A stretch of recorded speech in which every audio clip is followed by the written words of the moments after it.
She's all the way from California. She has a question for the whole panel. Outside of your characters, what do you feel your Patronus would be? Outside of your characters, what do you feel your own Patronus would be? It's a good one. Mine would be a meow. A what? It's a creation of the internet. It's Okay. called a meow. It's a cat that can fly. So it's, Google it right now, I'm telling you. It lasts for days. All right, a meow. Does this meow make a sound? Kind of, if you think, I mean, they're not real, so there isn't video footage of them. I'm talking about yours. Oh, yeah, sure, yeah. Okay. Well, it has a cat's face, so, yeah. Actually, that's something to think about. Yeah. I need to, like, study them. Next Q&A section, let's revisit that. Okay. Make But something yeah, up. because like that, yeah, they're just lovely. And if anyone has a cat or you think of a cat, that's the only thing I think, I wish my cat had wings. She often was like sat on the bed looking up at a bird and she gets so angry. I'm like, I'm sorry. The birds would be screwed, but it would be so cute. Katie. Oh my god, it's gonna be hard to beat a flying cat. I feel like I have to say like Pikachu or something.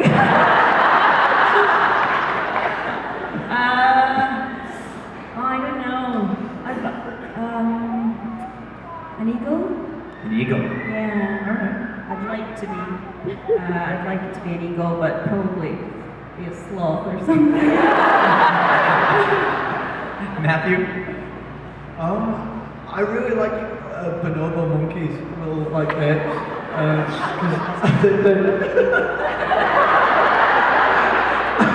watched a lot of documentaries about them recently. And they're basically like little humans.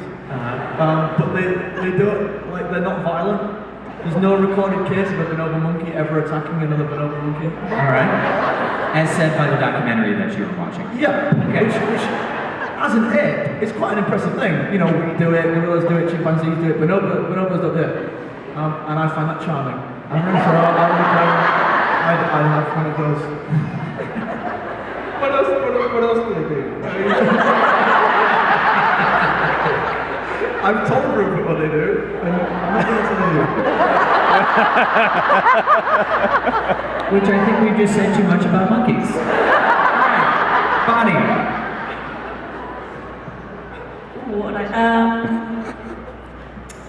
I've always had lions. I was called a little lion when I was baby with ginger tufted hair, so I'd be a lion. A lion. I probably would, like, going back to Katie's point, I think we idolise this idea of what we have, but I'm sure in reality. Okay, though, they're supposed to like inspire you. Okay, then, yeah, I can do lion then. Okay. Perfect. Line it is. Settled. Rupert? Sorry. Hold on. We got everybody settle in for this one.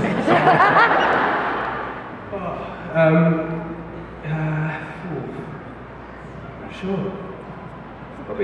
Maybe a tortoise. I gotta be honest, I'm learning a lot about you right now. In the past 30 minutes, I think I've learned a lot about you right now. Yeah, tortoise. I don't really have a great reason. Well, I have a pet tortoise. I got in New York, and it's still in New York. Yeah, I couldn't get it back. Actually, that's it. Tortoise. Tortoise. All right, great question. And very interesting answers. All right, let's go back over to Stephen. Who do you have there with you, Stephen? I have Stephanie from Colorado with a question for the panel. All right, Colorado. Hi, I was wondering if you could be an exchange student, which visiting school would you choose to attend? Wow, good questions. An exchange student to another side. Now, you had a little bit of information that you shared last night about some other schools that are in the world. Where do you think you'd want to go as an exchange student? I like the one was there one mentioned in Japan? And the only thing was the robes. And I think, Oh, yeah, they I know colour that it one. sounded kind of cool, but I also think there'd be so much competition and you'd feel so ashamed if you were really pink robes. So the thing is, we revealed information about the schools yesterday, and the school in Japan, they have these robes that are enchanted to change size when you grow and change color the better grades you have. So gold is like all A's, amazing grades, and pink is you don't know anything basically, you're a novice. And white is when you do dark magic and you're disgraced in a spell.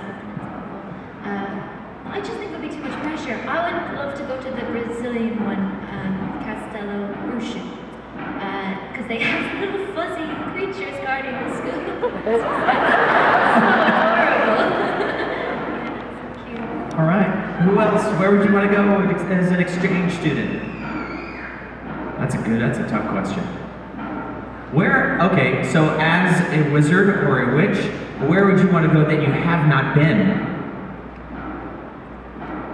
I'm sorry, what's the question? The question was, if you could be an exchange student and you could visit another school, where would you want to go? A wizard school, like Wizard school, or any school for that matter. Rupert, you just take this question wherever you want to go. You could be an exchange student for an ice cream company. No, it's a good question. Let me think about it. We'll come back. We'll come back. The first pass in a Q&A session, or the celebration of Harry Potter. What do you think, Are Matt? you thinking like any school in the world? Yeah. I think we're just talking like within the context of The wizard world. yeah. Oh, right.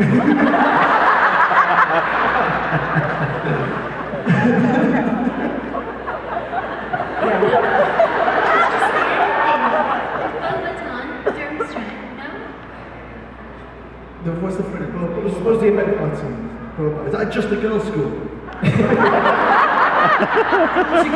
Well,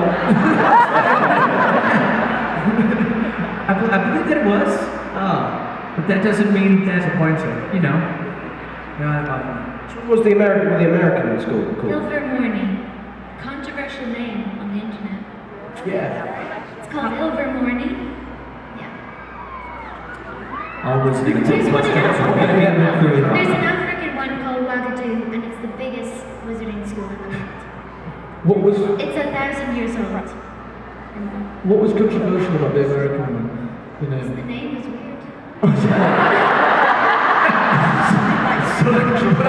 Way to go, Americans. Because I'm friends with so many Harry Potter fans online, and they were like, "This is." I think they think Joe. Well, because don't understand things to say, but the American word for Muggle is no match, and people were like, "That is rubbish." They were so upset. So I think, yeah, this was something a bit more exotic. Like the Japanese school is Nagotokoro, and it just sounds so beautiful, you know. That's not a Japanese accent at all, but. I think you went like Japanese name to like Brazilian or French accent. I don't know. Do you like Ilvermorny? Say again? I have no problem with that. I'm just saying that a lot of my friends did. Okay. I personally As do an not. American, what do you think? I think that any name that you can pronounce without having trouble with it is a good place. So for me, like the school could be called That Place. And I'd be like, yes, I would like to go to that place as an exchange student. I am just so amazed that you're signing all these words that we just learned yesterday. I think it's amazing. They do an amazing job. Let's give our judges a big round of applause for signing with Jeff. Because people, once they actually have an idea that they're doing what they do, then they really start like going to town. Like Rupert now, I'm sure is going to be like, watch this. Watch them do this. Let's field another question out there. Jen? Actually, I'm sorry, Jen, we're going to go right to Josh real quick and then we'll come back down to you. Don't be sad. We still have 8 hours left in this session, so we're good. All right, let's go. I have Mariana from Colombia. Hi, Mariana. Hi. Yesterday at the expo, we had to write what does Harry Potter mean to us. I want to know, what does Harry Potter mean to you? All right, very good question. Bonnie, you want to start out with this one? Yeah. God, where to start? What does Harry Potter mean to you? I guess for me, the experience of Harry Potter made me fall in love with storytelling, and that's wanting to go down that path of storytelling, which at the moment I'm doing in the form of directing, but who knows whatever it will kind of go and change to. But yeah, I think there's nothing more beautiful than the fact that we all got together to tell this story that everyone loved. and the art of storytelling was something I was so inspired by all the different creators that made Harry Potter happen. So yeah, I think just I'm so thankful that it made me have a passion of which is storytelling. All right, Rupert. What is going on? They're building the next set for your film right now. What does it make me? It's kind of, I mean, it's my childhood. It's really what I think of. Such a huge part of my life, and yeah, it was just so important, and just such an amazing world I think Joe created, and it was such an escape for me when I was a kid, and yeah, I absolutely, I owe everything to it. All right. Ivana? I'd say just like it really makes me believe in like magic, like maybe not the traditional kind, but there's something you can't fathom. Because like whenever I read the books again, and I think as you grow older, you start to question things. You start to be like, oh, how is this made? You know, especially like if you're in the arts, if you want to make movies and write books or whatever, you start to be like, oh, I can see how that's made. And every time I read the Harry Potter books, I'm always just like, I don't know where this came from. Like I don't see it like I don't see the basis of it, like where did you think of it? And it makes me really think, oh, sometimes like things just spring from your imagination or just from the world, and that's quite magical to me. And I like that. I like that we can't control everything. I like that there's people like Joe who can tap into something that so like transports you, and it feels like an escape. Yeah. Kate? I think it means so much to me in so many different ways, but the main thing is probably just opportunity of exploring like a different world, something that not everyone can say that they've been a part of or done, and that makes it, you know, all the more special. And I've grown up feeling that that I can really be an actor, be involved, be collaborative in anything that I do, and that there's a lot of support around me. So yeah, all of those things. Great, thank you. Matthew? I think to summarise what it means to me sort of professionally and in my own life, it's nigh on impossible. But I guess if I was to try and discuss it in terms of the world of Harry Potter and the story and growing up with it, I guess what it meant to me as a kid. You know, growing up can be a pretty lonely time sometimes. You know. And we're all trying to find our place in the world, and I love the concept. Like when I was a kid, the idea of that there's something different out there.